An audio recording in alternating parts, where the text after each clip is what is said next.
दोस्तों, आज हम बात करने वाले हैं एक जबरदस्त नए ट्रेंड के बारे में।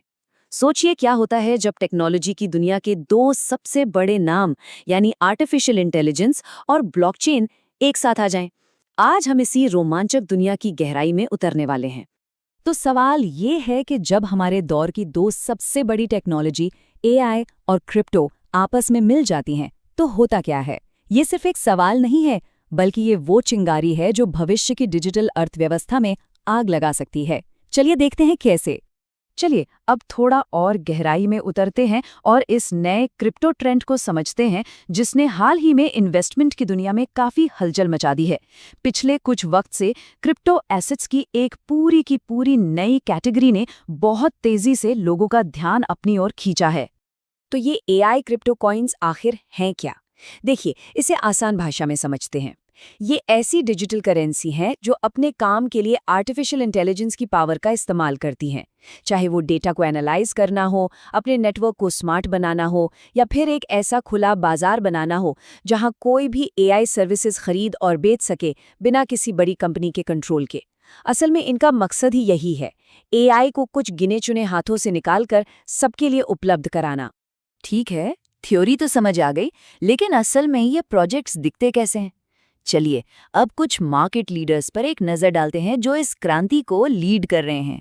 सबसे पहले बात करते हैं Fetch.ai की। जरा कल्पना कीजिए ऐसे डिजिटल एजेंट्स की जो खुद ब खुद काम कर सकते हैं। मान लीजिए स्मार्ट शहरों में ट्रैफिक को मैनेज करना या सप्लाई चेन को और भी बेहतर बनाना। Fetch.ai बिल्कुल यही चीज मुमकिन बनाता है। अगला नाम है सिंगुलैरिटी नेट।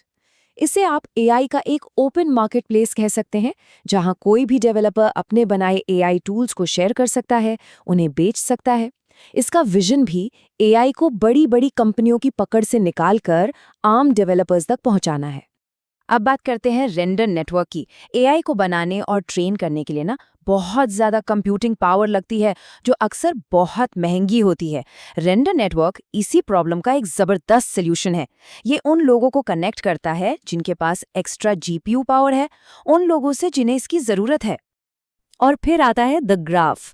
अगर ब्लॉकचेन को आप एक बहुत बड़ी लाइब्रेरी माने, तो द ग्राफ उसका इंडेक्स है, या यूं कहें लाइब्रेरियन। इसे ब्लॉकचेन का गूगल भी कहा जाता है, क्योंकि ये एआई एप्लीकेशंस को ब्लॉकचेन से ज़रूरी डेटा तेज़ी से और आसानी से ढूंढने में मदद करता है।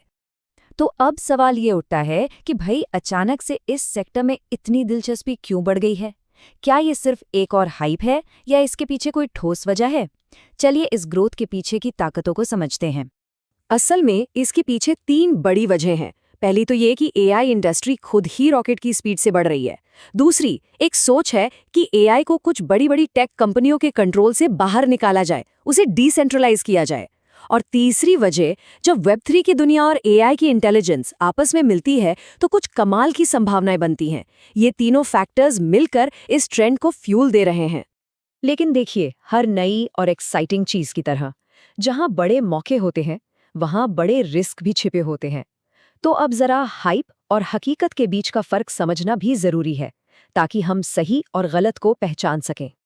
यहाँ पर हमें सिक्के के दोनों पहलू देखने होंगे। एक तरफ तो जबरदस्त ग्रोथ का पोटेंशियल है, इनोवेशन की एक नई लहर है। लेकिन दूसरी तरफ मार्केट बहुत वॉलेटाइल है, मतलब बहुत ज्यादा उतार चढ़ाव वाला। और ये भी एक सच्चाई है कि बहुत से प्रोजेक्ट्स शायद फेल भी हो जाएं। इसलिए यहाँ अपनी रिसर्च करना बहुत बहुत जरूरी हो जाता है। तो इन सब बातों को देखते हुए, क्या ये सच में द नेक्स्ट बिग थिंग हो सकता है? क्या एआई और क्रिप्टो का ये कॉम्बिनेशन मार्केट का भविष्य तय कर सकता है? चलिए जरा आगे देखते हैं। अगर हम क्रिप्टो की हिस्ट्री को देखें ना, तो एक पैटर्न सा दिखता है। 2020 में डीफाई का जमाना था।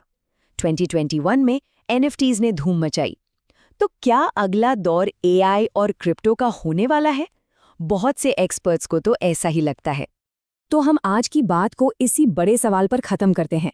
क्या एआई और ब्लॉकचेन का कॉम्बिनेशन ही हमारे आने वाले कल की डिजिटल इकोनॉमी की नींव रखेगा? इसका जवाब तो खैर वक्त ही देगा। लेकिन एक बात पक्की है, ये एक ऐसा सफर है जिस पर नजर बनाए रखना बेहद दिलचस्प होगा।